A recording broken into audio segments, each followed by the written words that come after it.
महादेव। जय जयकारा वीर बजरंगी, हर हर महादेव। थोड़ी सी जानकारी मैं आपको आज सावन की मतलब जो उपाय होते हैं और जानकारियां होती हैं, प्रयोग होते हैं, उसकी जानकारी देता हूँ। और सावन में एक चीज और बताऊंगा आपको। सावन के जो सोमवार आते हैं मित्रों, ये बहुत ही शुभ होते हैं, बहुत ही शुभ। और खासकर मैं बता दूं आपको किस किस की साधना वाले के लिए। माता काली, भगवान भैरव, बटुक भैरव, अष्ट भैरव, ठीक है। और शंकर जी तो सबको मालूम ही होता है, शंकर जी, ठीक है। और इनकी साधना के लिए ये मतलब जो समय होता है बहुत ही शक्तिशाली होता है। तो इसमें कोई भी कर सकता है, उसको मन वांछित फल मिलता है इसमें, इस समय साधना करने वालों को, जो मैंने बताए नाम। अब इसमें जो पितरगणों को मतलब प्रसन्न करना चाहते हैं, तो उनके लिए भी अति उत्तम टाइम रहता है ये वाला, पितरों के लिए भी, ठीक है ना। तो उनके लिए भी अति उत्तम टाइम रहता है ये, वो भी कर सकते हैं इसको, कोई दिक्कत नहीं है। जय मां बगलामुखी। ये आप सबके ऊपर होता है कि आप इस साधना को किस तरह से, कैसे, कब, कहाँ करेंगे। तो अब आप पूछिए कि इस साधना को, इनको जो शिवजी वाली होती है, इनको कहाँ किया जाता है। देखिए, शिवजी वाली साधना के लिए तीन चार जगह खास बताई गई हैं। जो सबकी जानकारी में होता है, वो सब जानते हैं। वो तो होता है शिवालय, ठीक है ना, भगवान शिव जी का मंदिर, शिवालय। अब वो शिवालय के अलावा जो जगह बताई जाती है, जो भयंकर शिव जी की कड़क साधना करना चाहते हैं, जिनको वास्तव में शिव जी की साधना का फल देखना है, और शिव जी का मतलब जागृत मतलब वो रूप देखना है, जिनको जिनको कहते हैं चेटक वाला।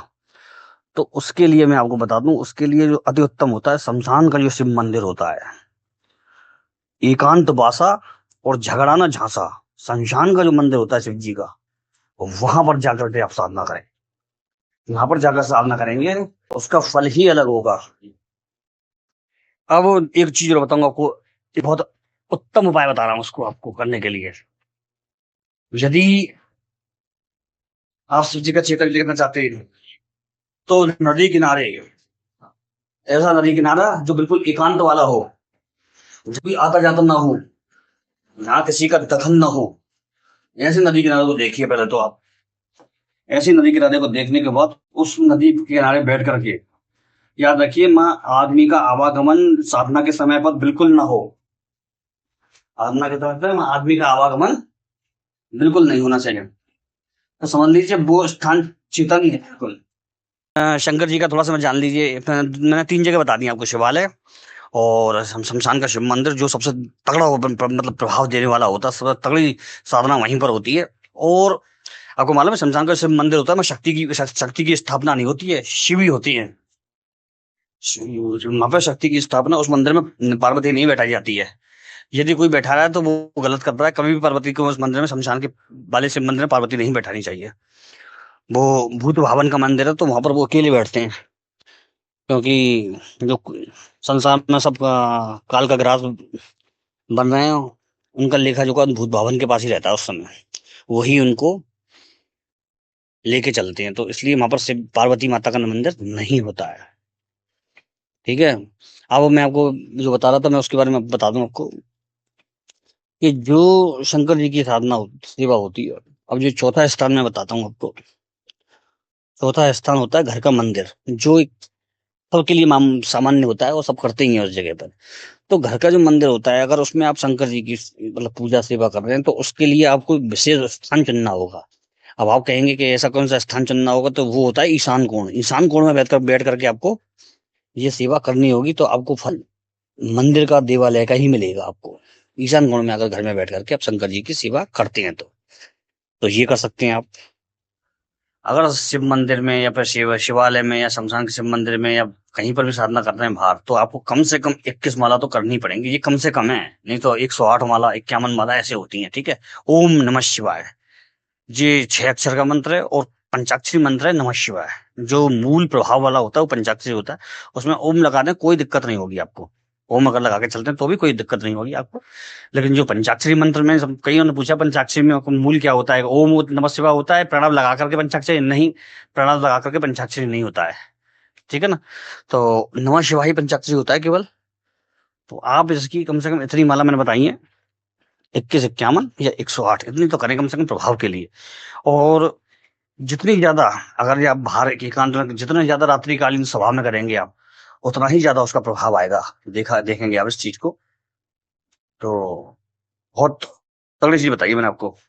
मैं क्यों कहता हूँ कि ज्यादातर मंत्र काम नहीं करते, और खासकर उन लोगों के जिन्होंने ना तो वो मंत्र कभी किए होते हैं, बस ले लेके किताब से आपको सैकड़ों मंत्र उनकी मंत्र दिए चले जाएंगे, दिए चले जाएंगे, दिए चले जाएंगे। तो उन लोगों के मंत्र कोई काम के नहीं होते हैं, किसी चीज में काम नहीं करेंगे जब तक वो व्यक्ति खुद ना उस मंत्र को किया होगा। वो ऐसे मंत्र काम थोड़ी ना करते हैं कि आपने कहीं किताब में से पढ़ करके या किसी को दे दिया, या फिर अपने साइट पे डाल दिया, यूट्यूब पे डाल दिया, कहीं भी डाल दिया, गूगल पे डाल दिया। ऐसे मंत्र कभी काम नहीं करेगा। अपने पेज पर, फेसबुक पर डालने से इस तरह से मंत्र काम नहीं करते जब तक वो मंत्र उस व्यक्ति ने खुद नहीं किया है। चाहे वो उसका रियल विधान डाल दे, चाहे वो उसका कैसा भी विधान डाल दे, जब तक वो व्यक्ति खुद उसका अधिकारी नहीं बन जाता। और अधिकारी तक कब बनेगा? जब वो उसने मंत्र खुद किया होगा। याद रखिए, इसमें दीक्षा का मतलब नहीं होता कुछ। अगर कोई बहुत से लोग कहते हैं कि कोई दीक्षा लेने के बाद ही मंत्र देने का अधिकारी होता है, या फिर नहीं, ऐसा नहीं है। अगर किसी इष्ट की कृपा है, यदि व्यक्ति के ऊपर किसी इष्ट की कृपा है, तो वो मंत्र देने का अधिकारी है, और वो मंत्र उसको सिद्ध किया हुआ हो, कंठस्थ हो। अब मैं आपको 28-30 साल का अपना वो बताता हूँ। तो मैं क्यों बताता हूँ मालूम है? क्योंकि उतने समय में मैंने इन सब चीजों को आजमा करके करके देख लिया है। लोगों की किताबें पढ़ी, ठीक है, किताबें दी किसी ने मुझे कि गुरुजी जी हमारे मतलब मित्र ने मतलब दी है हमको, और उनके कोई गुरु हैं, उन्होंने छापी है, ये निकाली है। तो मैंने वो पढ़ने के बाद मैंने ये अनुभव लिया कि वो उस व्यक्ति ने वो किताबें में मतलब वो चीजें किताब दूसरी किताब से लेकर सीधी की सीधी छाप दी है। उसमें ना तो कोई अनुभव था और ना कुछ बात की है। गुरुजी प्यार में सफलता कैसे पाए? मोहन जोशी। देखिए मोहन जोशी जी, इसमें तंत्र मंत्र को कभी भी आधार मत बनाना प्यार में सफलता पाने के लिए। आपको एक बात बता दूं, ठीक है ना? और ये बताना आपको जरूरी है, क्यों जरूरी है बताना आपको? कि देखिए इसका सहारा लेने पर आपको कुछ हासिल होने का नहीं है।